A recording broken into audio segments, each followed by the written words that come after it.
2021년 5월 7일 금요일, 오늘 함께 나눌 말씀은 마태복음 5장 27절에서 30절 말씀입니다. 또 간음하지 말라 하였다는 것을 너희가 들었으나 나는 너희에게 이르노니 음욕을 품고 여자를 보는 자마다 마음에 이미 간음하였느니라. 만일 내 오른 눈이 너로 실족하게 하거든 빼어 내 버리라. 내 백체 중 하나가 없어지고 온몸이 지옥에 던져지지 않는 것이 유익하며, 또한 만일 내 오른손이 너로 실족하게 하거든 찍어 내 버리라. 내 백체 중 하나가 없어지고 온몸이 지옥에 던져지지 않는 것이 유익하니라. 아멘. 잠시 기도하시겠습니다. 매일 우리의 삶 가운데 한량없는 은혜를 베풀어 주시는 하나님, 오늘 하루도 주님의 말씀을 묵상함으로 시작하게 하시니 감사합니다.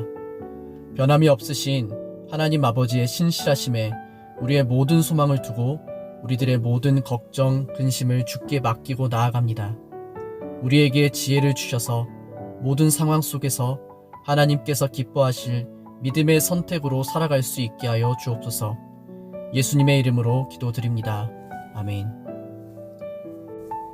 우리가 이제 예수님이 말씀하시는 율법의 내용들을 보면 이전에 그들에게 주어졌던 것보다 훨씬 그 내용이 강화되고 있다는 것을 알 수 있습니다. 이제까지 그들이 알고 지켰던 율법은 행위에 국한되어 있었으나 이제 주님은 행위뿐만 아니라 더욱 본질적인 곳, 바로 우리의 마음까지 확장시키시고 있습니다. 여기서 예수님이 말씀하시는 강화된 계명들은 서기관과 바리새인보다 나은 의와 관련이 있습니다. 그리고 더 나은 의는 우리의 행위와 연결되는 것이 아니라 주님과의 관계, 그분의 통치와 지배와 연결이 됩니다. 오늘 우리가 살펴볼 말씀에서도 느끼게 되겠지만 지금 예수님께서 말씀하시는 강화된 계명들은 어떤 의미로는 굉장히 극단적이고 그렇게 살아갈 수 있는 사람이 없어 보일 정도입니다. 예수님께서 우리에게 알려주시는 이 모든 계명들을 통해서 우리가 확신하게 되는 한 가지, 그리스도인들은 세상 속에서 하나님의 온전하신 통치와 지배가 이루어지는 삶을 살아가야 한다는 것입니다. 우리는 장차 예수님의 재림과 함께 임할 하나님 나라를 소망하지만 또한 동시에 우리 안에는 성령님이 함께 하십니다. 그래서 우리는 그것을 이미 우리 가운데 임한 하나님의 나라라고 말합니다. 이 세상 속에서 우리는 하나님의 임재 가운데 살아가며 우리를 자신의 소유로 삼아주신 주님의 주권을 인정하고 그분의 나라를 우리의 삶을 통해 이루어가는 것입니다. 오늘 우리에게 주어진 본문의 말씀에서 주님은 간음하지 말라는 명령에 대하여 말씀하십니다. 그들에게 주어진 옛 계명은 이 부분에 대하여서 어떻게 말하고 있습니까? 27절 말씀을 보면 이렇게 기록합니다. 또 간음하지 말라 하였다는 것을 너희가 들었으나. 간음하지 말라는 계명은 출애굽기 20장 14절에서 하나님께서 그의 종 모세를 통하여 주신 10계명 가운데 제7계명입니다. 이 계명은 간음하는 행위에 대하여 정죄하고 있습니다. 그러나 유대인들은 이번에도 간음하지 말라는 계명에 제한을 두는데 그들의 견해에 따르면 내가 간음하는 행동을 하지 않았다면 계명을 지킨 것이라는 것입니다. 그런데 예수님께서는 어떻게 말씀하십니까? 그러나 나는 너희에게 말한다. 누구든지 음란한 생각으로 여자를 바라보는 사람은 이미 마음속으로 그 여인과 간음한 것이다. 예수님께서는 이제 하나님께서 금지하신 것에 대한 의미를 더욱 확대하시고 강화시키시고 있습니다.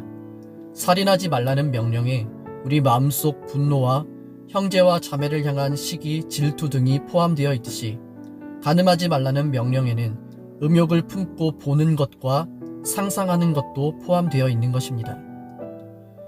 여기서 주님이 말씀하시는 것은 결혼한 사람이나 결혼하지 않은 사람의 불법적인 생각과 행위를 금지하시는 것입니다.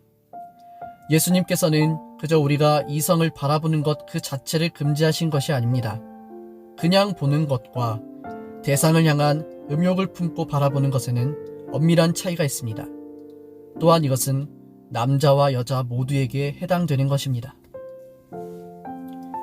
그러니까 주님은 그저 우리가 누군가를 바라보는 것, 그 자체를 금지하시는 것이 아니라 누군가를 내 마음속 탐욕을 충족시키는 대상으로 바라보는 것, 음욕을 품고 여자를 바라보는 것을 금지하시는 것입니다.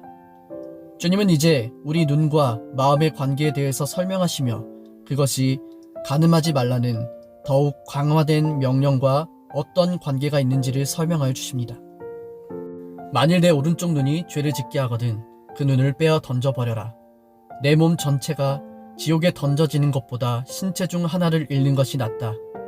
만일 내 오른손이 죄를 짓게 하거든 그 손을 잘라내어 던져라. 내 몸 전체가 지옥에 던져지는 것보다 신체 중 하나를 잃는 것이 낫다. 이 단락에서 주님이 우리에게 정말로 하고 싶은 말씀은 무엇입니까? 인간의 상상력은 굉장히 섬세하고 구체적입니다. 그러니 우리는 우리가 실제로 간음하는 행동을 하지 않았다 할지라도 이미 우리들의 머릿속으로 그러한 행동들을 아주 구체적이고 실제적으로 만들어낼 수 있다는 점을 간과하지 말아야 합니다. 주님이 마음과 눈을 연결시키시는 이유는 우리 마음에 어떤 마음을 품느냐에 따라서 눈으로 나타나며 또한 눈으로 보는 것이 우리 마음의 범죄의 결과로 나타나기 때문입니다. 그래서 이제 예수님께서 말씀하시는 내용들을 보면 굉장히 충격적입니다. 그리고 또한 극단적으로 느껴집니다. 내 눈을 빼거나 오른손을 잘라버리는 것. 지금 이 말씀을 우리가 문자 그대로 해석하면 우리 중 몸이 성한 사람은 없을 것입니다. 그런데 더 큰 문제가 무엇입니까? 우리가 그렇게 눈을 빼고 손을 잘라낸다 할지라도 우리 마음속에서 올라오는 욕망을 우리의 힘만으로는 결코 제어할 수가 없다는 것입니다. 그래서 사도 바울은 이러한 우리들의 연약한 상태에 대해서 이렇게 고백합니다. 나는 참으로 비참한 사람입니다. 누가 나를 이 사망의 몸에서 구원해내겠습니까? 늘 죄지을 생각으로 가득한 이 연약한 몸. 도대체 이런 우리가 어떻게 하나님 나라의 백성이 될 수 있을까요? 29절에서 30절 말씀을 문자 그대로 해석할 것이 아니라 우리는 무엇이 더 중요한지를 생각할 수 있어야 합니다. 그리고 결단해야 합니다. 눈으로 우리를 범죄하게 만드는 것이 있다면 눈을 제거하라는 주님의 명령은 보지 말라는 것입니다. 손으로 우리를 범죄하게 만드는 것이 있다면 하지 말라는 것입니다. 우리 자신을 범죄하게 만드는 그 장소에 가지 말라는 것입니다. 눈앞에 보이는 우리를 유혹하는 것들, 우리의 마음을 흔드는 모든 위험 요소들을 제거해야 합니다.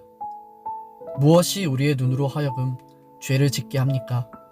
우리를 실족해 하는 그 모든 것들을 단호히 끊어낼 수 있어야 합니다. 왜냐하면 그것이 우리가 하나님 나라의 백성이 되기를 포기할 만큼 중요하지 않기 때문입니다. 그렇기에 우리는 우리를 유혹하는 모든 것과의 관계를 청산해야 합니다. 하지만 역시 이것은 결코 우리의 힘과 의지로 되는 것이 아닙니다. 그래서 사도 바울은 로마서 12장 2절에서 이렇게 말합니다. 여러분은 이 세상을 본받지 말고 마음을 새롭게 하여 변화를 받으십시오. 그러면 여러분은 하나님의 선하시고 기뻐하시고 온전하신 뜻이 무엇인지를 분별할 수 있게 될 것입니다. 시편 기자는 또한 이렇게 고백합니다. 청년이 무엇으로 그의 행실을 깨끗하게 하리이까? 주의 말씀만 지킬 따름이니이다. 내가 주께 범죄하지 아니하려 하여 주의 말씀을 내 마음에 두었나이다. 매일의 삶에 하나님의 통치가 이루어지게 해야 합니다.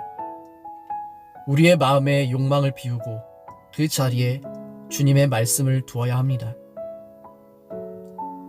오늘 본문의 말씀을 문자 그대로 해석했던 오리겐이라는 교부는 금욕주의자였는데 그는 스스로 거세를 했습니다.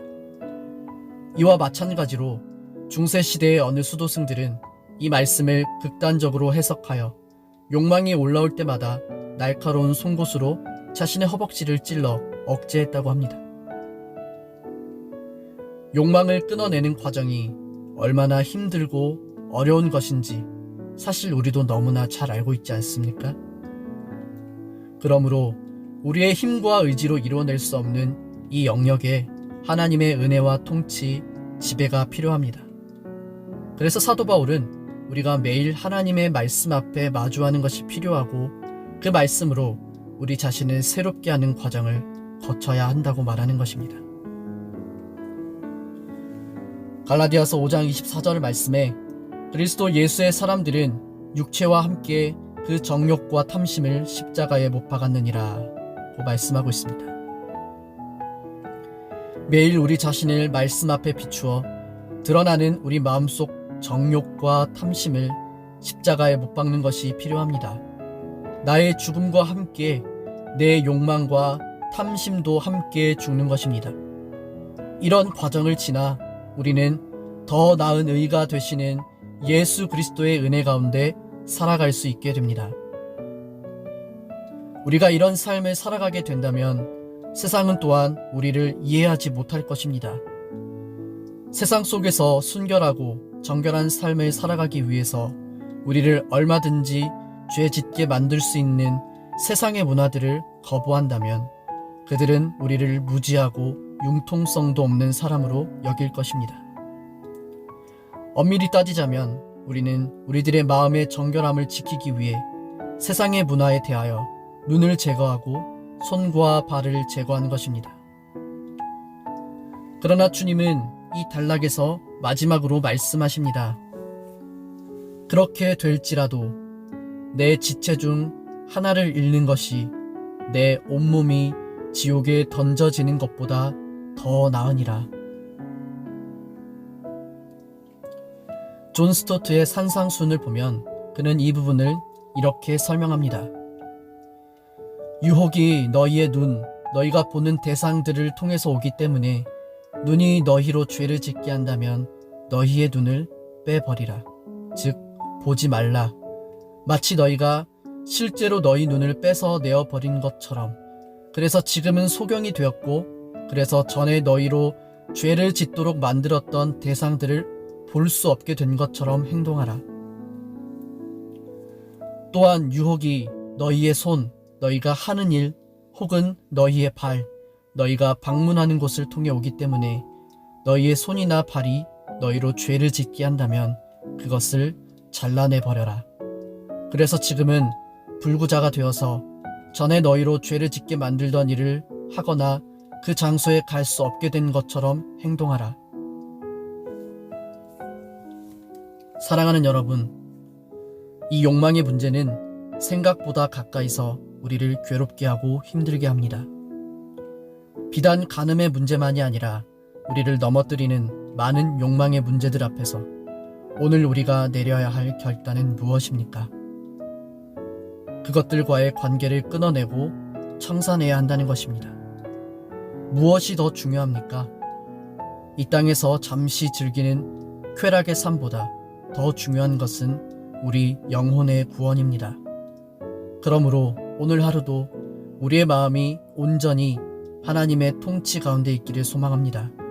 주님 앞에 우리가 내려놓아야 할 나의 욕망이 무엇인지 고백하고 주님의 도우심을 간절히 구합시다. 그리고 내게 주신 말씀 앞에서 분명한 주님의 뜻을 분별하고 순종하는 우리들의 삶이 되기를 주님의 이름으로 간절히 축복합니다.